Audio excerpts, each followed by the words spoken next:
नमस्कार दोस्तों, मैं पंकज डाका एक बार आपका फिर से हार्दिक अभिनंदन करता हूं हमारे YouTube चैनल जेके मंच पे।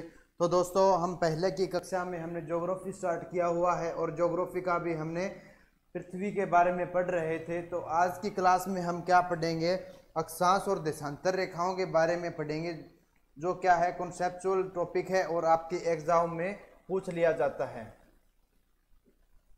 Longitude and latitude.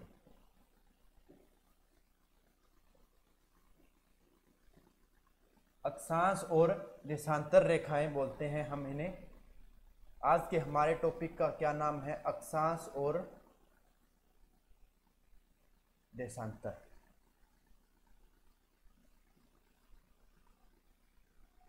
अक्षांश और देशांतर आज के हमारे टॉपिक का नाम है। हमने कल की कक्षाओं में क्या पढ़ लिया था, सोलर सिस्टम के ग्रह के बारे में पढ़ रहे थे।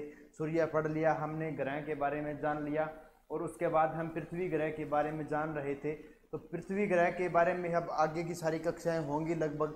तो पृथ्वी के बारे में हम जानते हैं। तो अक्षांश और देशांतर रेखाओं की बात करते हैं हम। तो ये क्या होते हैं, काल्पनिक रेखाएं होती हैं अक्षांश और देशांतर रेखाएं। किसी भी क्षेत्र की लोकेशन जानने में बहुत ज़्यादा मददगार होती हैं। तो इनसे क्या है, किसी क्षेत्र की लोकेशन का पता चलता है। ये सभी क्या है, काल्पनिक रेखाएं हैं। तो आज की कक्षा में हम क्या है, पृथ्वी की काल्पनिक रेखाएं दो होती हैं। पृथ्वी की काल्पनिक रेखाएं हैं अक्षांश और देशांतर रेखाएं। काल्पनिक रेखाएं हैं, क्या नाम है इनके, अक्षांश और देशांतर नाम है। पहले हम अक्षांश रेखाओं के बारे में अच्छे से पढ़ेंगे, उसके बाद हम क्या पढ़ेंगे, देशांतर रेखाओं के बारे में पढ़ेंगे। ठीक है। अगर हम अब अक्षांश रेखा की बात करें तो भूमध्य रेखा के समानांतर खींची गई रेखाओं को क्या कहते हैं, अक्षांश रेखाएं कहते हैं। तो सबसे पहले आप क्या समझ लीजिए, भूमध्य रेखा ही समझ लो। ये हो गई हमारी पृथ्वी। तो पृथ्वी को दो भागों में बांट दिया है, तो इसीलिए इसे क्या कहा जाता है, भूमध्य कहा जाता है, भूमध्य। तो ये क्या है, भूमि का मध्य है, तो इसलिए क्या कह दिया जाता है, भूमध्य रेखा कह दिया जाता है। और इसे अंग्रेजी में इक्वेटर कह दिया जाता है। और क्या कहते हैं, इसे विषुवत रेखा भी कहते हैं। विषुवत रेखा कहते देते हैं भूमध्य रेखा, और अंग्रेजी में इसे इक्वेटर कह देते हैं, या इसको क्या है, 0 डिग्री भी कह देते हैं। 0 डिग्री अक्षांश कह देते हैं भूमध्य रेखा को। तो क्या है अक्षांश रेखाएं, अक्षांश रेखाएं भूमध्य रेखा के समानांतर खींची रेखाओं को क्या कह देते हैं, हम अक्षांश रेखाएं कह देते हैं। भूमध्य रेखा के समानांतर खींची गई रेखाओं को अक्षांश रेखाएं कहते हैं। इतना आपको आ गया समझ? ठीक है। तो चलिए बात करते हैं, अगर हम इसकी परिभाषा की लिख लेते हैं। अक्षांश रेखाओं की बात करें तो हम भूमध्य रेखा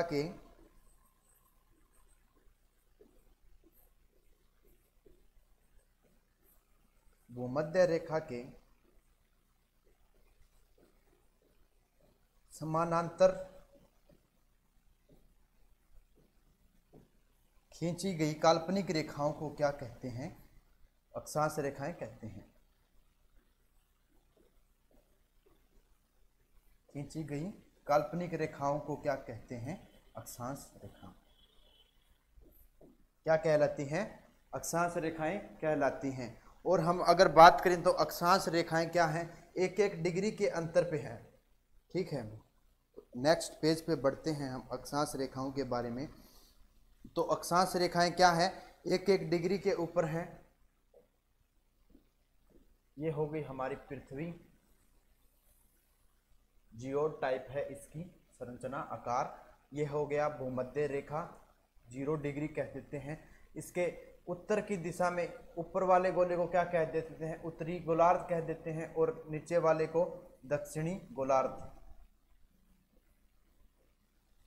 दक्षिणी गोलार्ध, ऊपर वाले को उत्तरी गोलार्ध। इस तरह से दो भागों में विभाजित किया गया है काल्पनिक रेखा से 0 डिग्री की मदद से, उत्तरी गोलार्ध और दक्षिणी गोलार्ध। बाकी कोई भी क्या है, इसकी सीमा नहीं है, मतलब उत्तरी गोलार्ध और दक्षिणी गोलार्ध भी इसीलिए निश्चित किया गया है क्योंकि पृथ्वी क्या है, सूर्य का घूर्णन करती हैं, उसी हिसाब से उत्तरी और दक्षिणी गोलार्ध कहा जाता है। और 0 डिग्री के ऊपर वाले भाग को उत्तरी गोलार्ध और नीचे वाले को दक्षिणी गोलार्ध। जो ऊपर की तरफ आती हैं, जितनी भी अक्षांश रेखाएं आती हैं, उन्हें क्या कहा जाता है, उत्तरी अक्षांश। और जो दक्षिण में आती हैं उनको क्या कहते हैं, दक्षिणी गोलार्ध कहते हैं। तो इनको क्या है, 1-1 डिग्री के कोण के ऊपर बनाया गया है। ये हो गया हमारी पृथ्वी का केंद्र, यहाँ से 1 डिग्री का कोण बनाया और ये क्या हो गई, 1 डिग्री उत्तरी अक्षांश हो गई। और इसी तरह से आगे एक और कोण बनाया अगले डिग्री के ऊपर, तो ये क्या हो गई, 2 डिग्री अक्षांश हो गई, 2 डिग्री उत्तरी अक्षांश। इसी तरह से आगे फिर कोण बनाया और क्या हो गई, 3 डिग्री उत्तरी अक्षांश हो गई।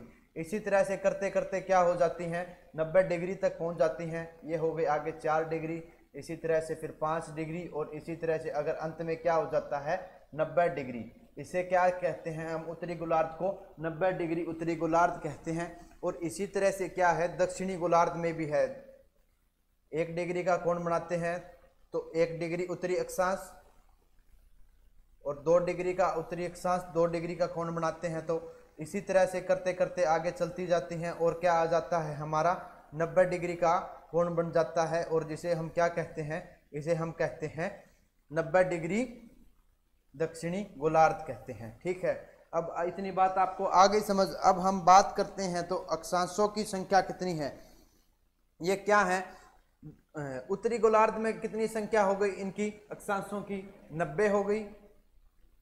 और 90 ही अक्षांश क्या हो गए, दक्षिणी गोलार्ध में हो गए। तो अगर हम अब बात आती है कि अक्षांशों की संख्या कितनी है, अक्षांशों की संख्या कितनी है, तो कितनी है अक्षांशों की संख्या, 90 हो गई उत्तरी गोलार्ध में, 90 हो गई दक्षिणी गोलार्ध में। और एक क्या है अक्षांश, ये 0 डिग्री भी तो अक्षांश है ना, भूमध्य रेखा। तो क्या हो गई, 90 + 90 + 1, तो कितनी हो गई, 181 हो गई। अगर आपसे एग्जाम में पूछे कि अक्षांशों की संख्या कितनी है, तो आपको क्या जवाब देना है, 181 है अक्षांशों की संख्या। अगर आपसे एग्जाम में आ जाए कि अक्षांश रेखाओं की संख्या कितनी है,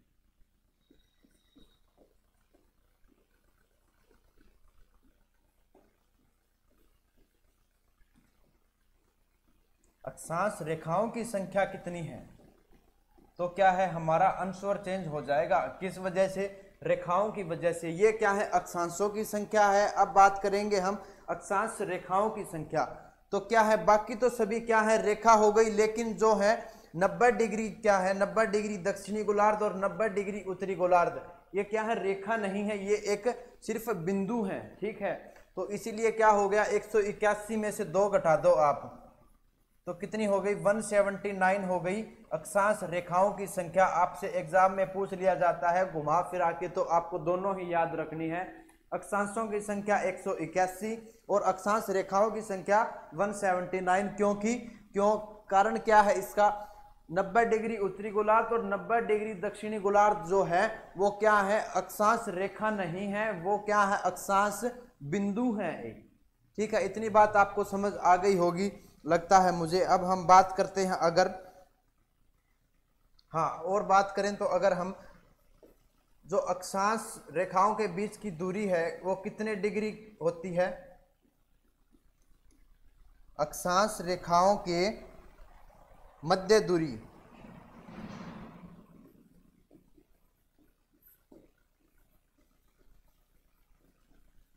अक्षांश रेखाओं के मध्य दूरी हमेशा क्या होती है, समान होती है। और कितनी होती है, 1 डिग्री पे होती है।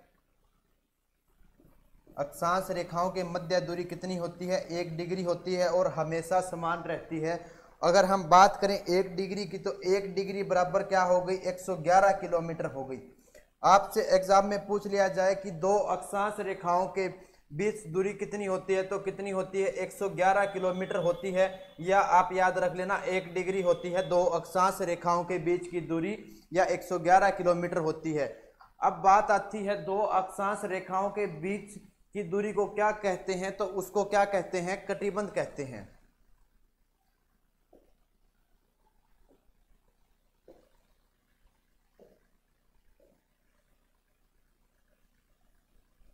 दो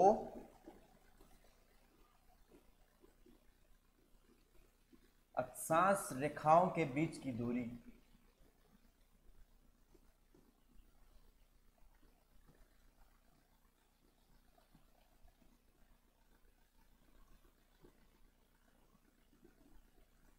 दो अक्षांश रेखाओं के बीच की दूरी हमेशा क्या होती है, समान होती है, और 1 डिग्री का इनमें क्या होता है, अंतर होता है। और 1 डिग्री की वैल्यू कितनी होती है, 111 किलोमीटर होती है। और क्या कहते हैं इसे, दो अक्षांशों के बीच की दूरी को, तो इसको कहते हैं कटिबंध कहते हैं। आपसे सीधा एग्जाम में पूछा जा सकता है कि दो अक्षांश रेखाओं के बीच की दूरी को क्या कहते हैं, कटिबंध कहते हैं। और दो अक्षांश रेखाओं के बीच की दूरी कितनी होती है, तो 111 किलोमीटर होती है, या 1 डिग्री होती है। 1 डिग्री की वैल्यू कितनी है, 111 किलोमीटर है। तो चलिए अब हम आगे बात करते हैं कटिबंध के बारे में। हमने कटिबंध की बात की थी, या अंग्रेजी में इसे क्या कहते हैं, बेल्ट कहते हैं। बेल्ट कहते हैं कटिबंध को। अंग्रेजी में दो अक्षांश रेखाओं के बीच की दूरी कटिबंध कहलाती है। तो चलिए आगे बढ़ते हैं हम। अगर कुछ महत्वपूर्ण अक्षांशों के बारे में जानते हैं।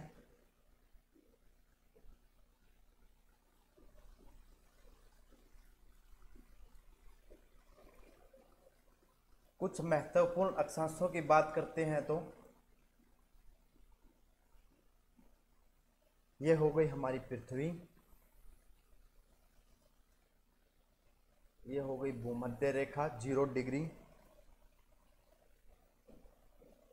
अब हम बात करते हैं तो उत्तरी, ये हो गया हमारा उत्तरी गोलार्ध, और ये हो गया दक्षिणी गोलार्ध। उत्तरी गोलार्ध में जाते हैं तो अब आती है 23.5 डिग्री। इसे क्या कहते हैं हम, कर्क रेखा कहते हैं 23.5 डिग्री को। उसी तरह से अगर हम उत्तरी गोलार्ध में जाएं तो आती है 23.5 डिग्री। इसे क्या कहते हैं, 23.5 डिग्री उत्तरी अक्षांश को तो कहते हैं हम कर्क रेखा, और 23.5 डिग्री दक्षिणी अक्षांश को कहते हैं मकर रेखा। इतना आपको समझ आ गया, कर्क रेखा किसे कहते हैं और मकर रेखा किसे कहते हैं। अब हम आगे चलते हैं तो आगे की बात करें तो इससे ऊपर आता है 66.5 डिग्री। 66.5 डिग्री उत्तरी अक्षांश, और इससे आगे आता है 66.5 डिग्री दक्षिणी अक्षांश।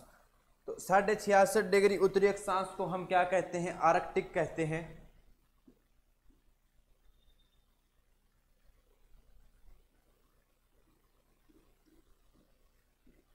और 66.5 डिग्री को क्या कहते हैं, अंटार्कटिक वृत्त कहते हैं।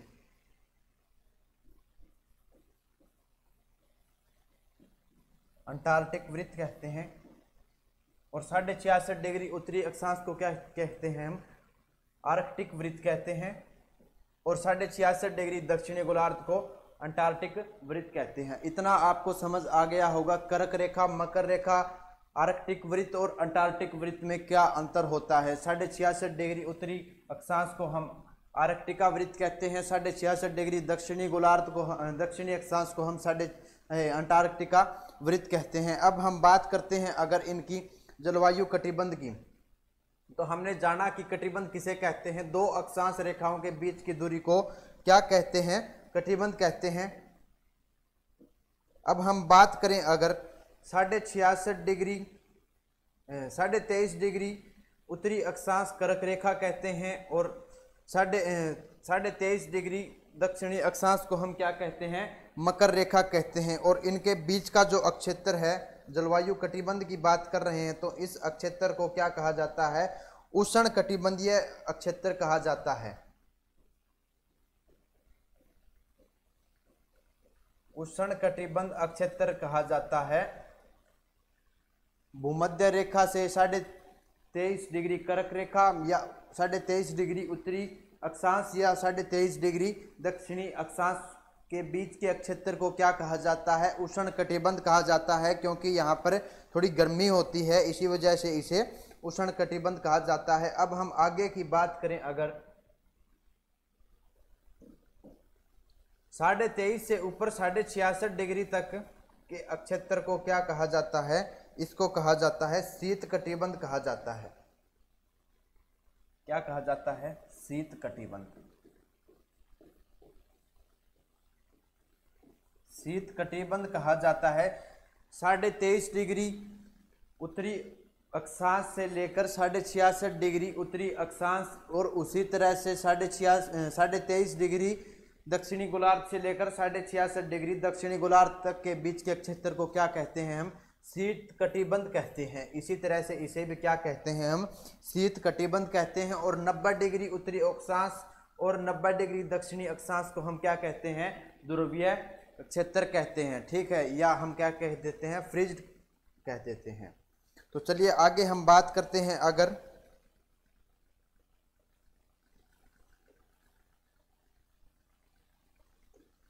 हाँ, भूमध्य रेखा पर क्या होता है? दिन रात क्या होते हैं? बराबर होते हैं, 12-12 घंटे के होते हैं। भूमध्य रेखा के बारे में हमने जाना था। भूमध्य रेखा पृथ्वी को 2 समान भागों में बांटती है। तो 0 डिग्री भूमध्य रेखा पर क्या होता है? दिन रात बराबर होते हैं।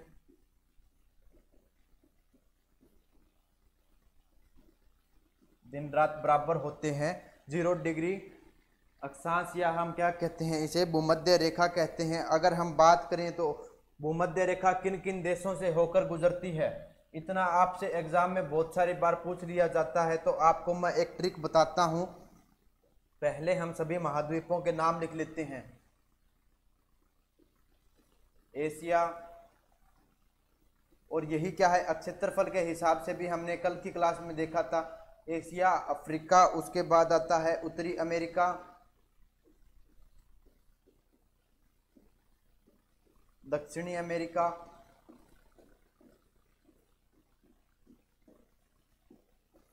अमेरिका, उसके बाद आता है यूरोप, फिर आता है ऑस्ट्रेलिया। अब हम इनकी क्या बनाएंगे? ट्रिक बनाएंगे आपको याद रखने के लिए। अब ट्रिक की बात करते हैं। तो हम आपको क्या लिखना है? आम, आम,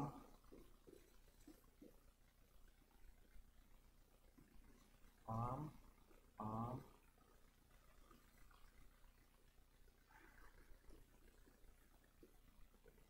3 बार आपको आम आम लिखना है।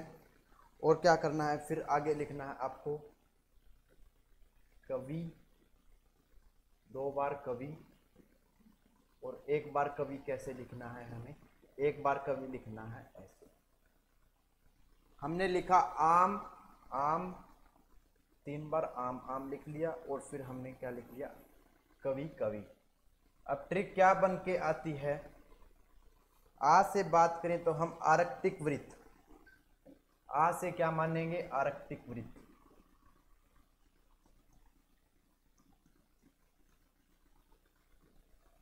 आरक्तिक वृत्त। कैसे बात करें तो हम क्या आता है? हमारा कर्क रेखा आता है।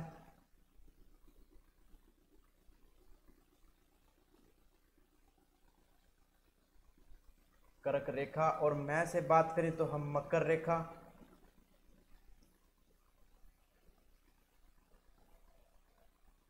और हम बात करें अगर वी से तो क्या आता है? विषुवत रेखा। ये हम ट्रिक किस चीज की जान रहे हैं कि किस किस महाद्वीप से कौन कौन सी रेखा गुजरती है या कौन कौन सा अक्षांश गुजरता है। तो इस चीज की ट्रिक है ये। तो हम बात करते हैं आर्कटिक वृत्त की। तो कौन कौन से एशिया महाद्वीप से गुजरता है आर्कटिक वृत्त? और कैसे? कर्क रेखा। और वी से क्या आ गया? विषुवत रेखा। एशिया महाद्वीप से गुजरती हैं ये। और अफ्रीका महाद्वीप की बात करें तो मकर रेखा, कर्क रेखा और विषुवत रेखा, ये तीनों गुजरती हैं। ठीक है। अमेरिका महाद्वीप की बात करें तो क्या है? आर्कटिक वृत्त। और कैसे क्या हो गया? कर्क रेखा हो गया। और दक्षिणी अमेरिका की बात करें तो मकर रेखा और विषुवत रेखा गुजरती हैं दक्षिणी अमेरिका से। और यूरोप की बात करें तो यूरोप से क्या निकलता है? आर्कटिक वृत्त गुजरता है। और ऑस्ट्रेलिया की बात करें तो हम क्या है? सिर्फ मकर रेखा गुजरती है। अब हम इनको क्या है? मैप से देखेंगे। मैप में दिखा देता हूं आपको एक बार मैं। हाँ, ये है हमारी कर्क रेखा। अब आप देख लो किस किस महाद्वीप से गुजरती है। ये आ गया हमारा एशिया महाद्वीप, ये आ गया अफ्रीका, और ये आ गया हमारा नॉर्थ अमेरिका या उत्तरी अमेरिका। तो इनसे गुजरती है कर्क रेखा।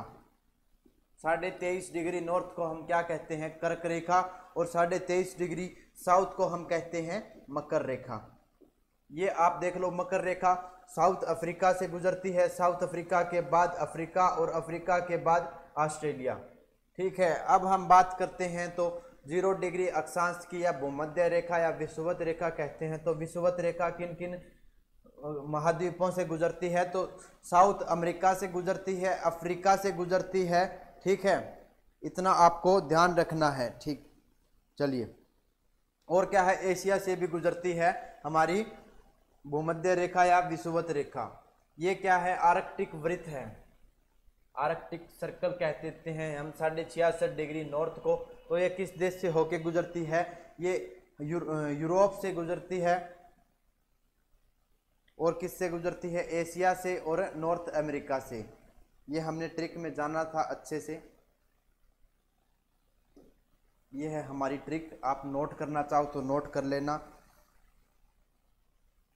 अब इनके देशों की बात करें तो हम कर्क रेखा किन किन देशों से होकर गुजरती है।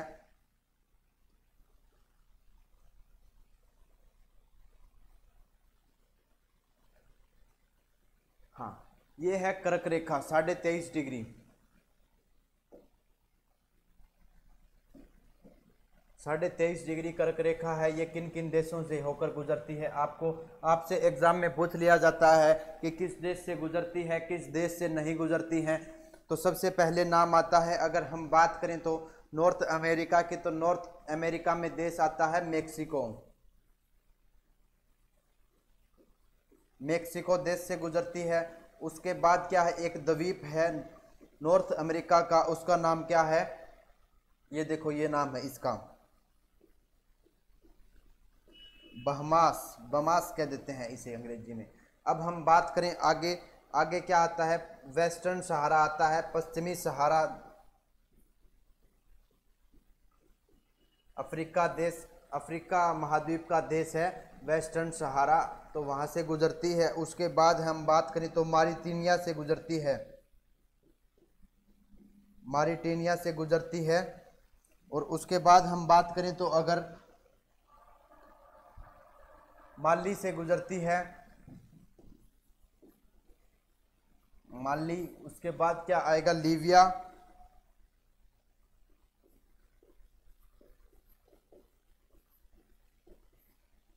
ये हो गया सहारा, मतलब पश्चिमी सहारा, मारिटानिया, ये आ गया हमारा लीबिया, माली, और ये क्या है, अल्जीरिया।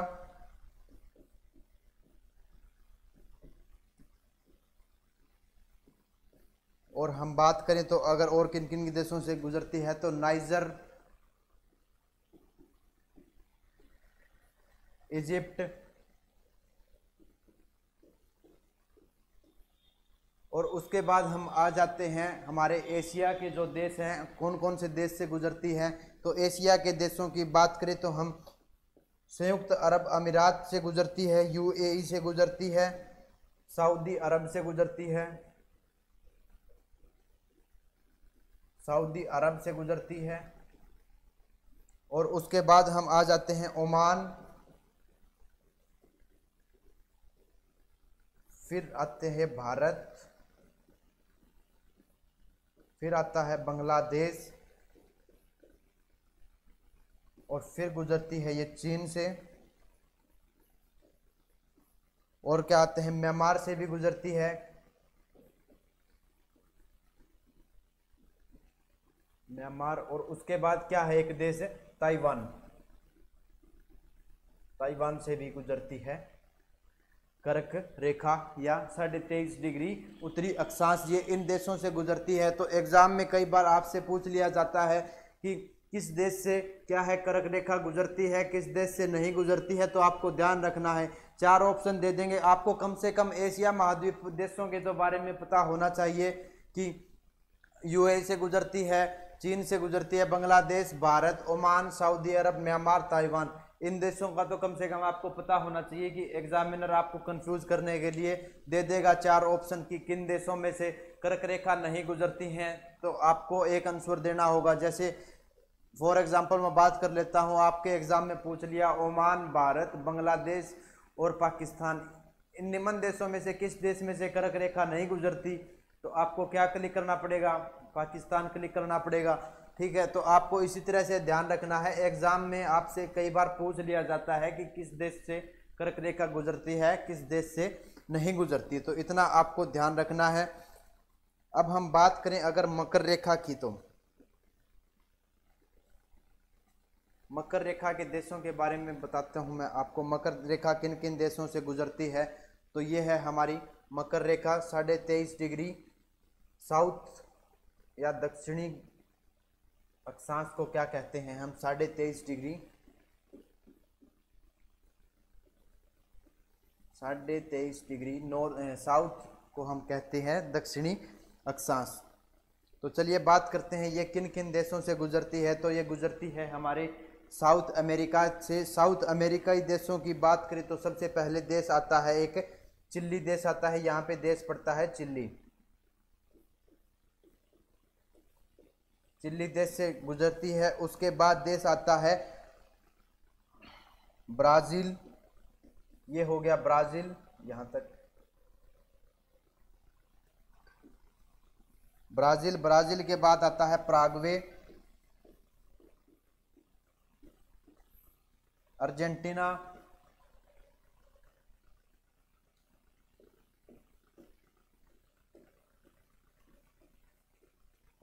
अर्जेंटीना के बाद आ जाते हैं अफ्रीकी देश, ये है बोत्सवाना,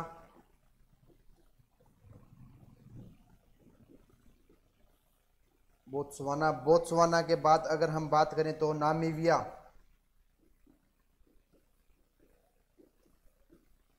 नामीबिया। और उसके बाद हम बात करें तो अगर दक्षिणी अफ्रीका देश का नाम है, अफ्रीका महाद्वीप में दक्षिणी अफ्रीका।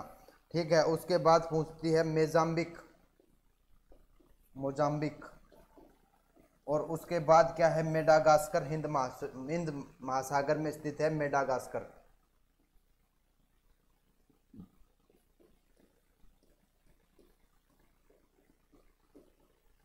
मेडागास्कर। और उसके बाद क्या है ऑस्ट्रेलिया से गुजरती है। इतना आपको ध्यान रखना है कि कर्क रेखा किन देशों से गुजरती है और मकर रेखा किन देशों से गुजरती है, तो आपको ध्यान तो रखना पड़ेगा अगर आपको एग्जाम पास करना है तो। ठीक है, तो ये क्या है हमारी मकर रेखा से किन देशों से गुजरती है, तो इन देशों से Chile, Brazil, Paraguay, Argentina, Madagascar, Botswana, Namibia, दक्षिणी अफ्रीका, मोजाम्बिक और ऑस्ट्रेलिया, इन देशों से क्या गुजरती है हमारी मकर रेखा गुजरती है। तो चलिए दोस्तों, आज की क्लास में बस इतना ही, बाकी का डिस्कस करेंगे हम कल की क्लास में, देशांतर रेखाओं के बारे में पढ़ेंगे। आज समय समाप्त हो चुका है हमारा। तो चलिए दोस्तों, जय हिंद, जय भारत।